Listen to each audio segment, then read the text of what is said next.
So what are we doing today? Well, I'm taking the opportunity since February decided to be in the 70s and 80s in Texas to start building fence while all the leaves and the worst part of the vegetation is gone.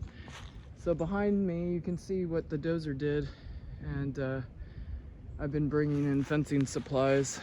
I'm gonna ask for a little help to do this. My back's killing me. So I thought I'd save some pain. So as you can see, I was looking for the fence line, and I have a survey of it, but of course, you know, that only helps to some degree, unless you have a surveyor. Of course, you can see I got my chainsaw stuck in the tree. I'll have to cut that out later today. But in walking around the area, not only are there like tons of vines and brambles to get snared in, but I'm looking for the old fence line.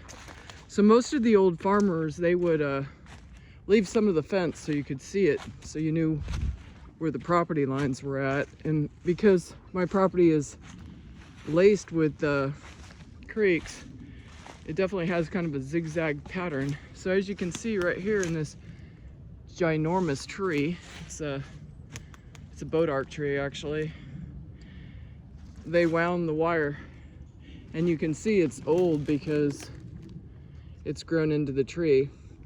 So just so you know, the way trees grow, they'll grow out, but they'll grow primarily at the meristem way up high.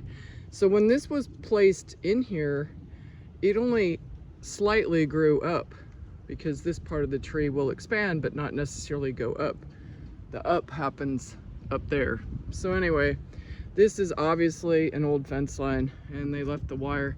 I was actually hoping this was like kind of antique wire, you know, because they're kind of cool. And in a way it is, because you can see that the blades on them are flat instead of rounded like the new stuff. But it's not like that super unique stuff that you see on those barbed wire picture frames where people have collected the really cool ones.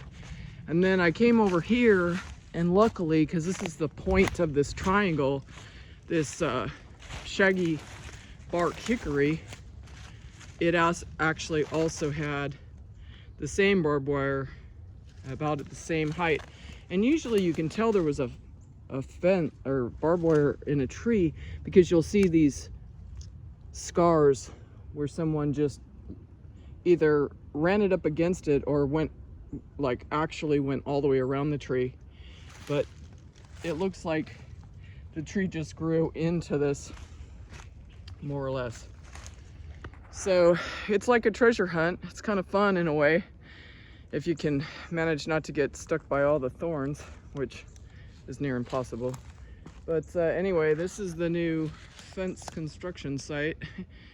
Be busy here for a little while, but right now I'm just loading up boat arc posts for the H braces, because there's going to be quite a few because of the unique shape of this particular boundary. Anyway, that's what we're doing today. So if you're ever looking for a fence line and you don't know what to look for, sorry, my hands are shaking from pickaxing, that's what you look for. Anyway, bye for now.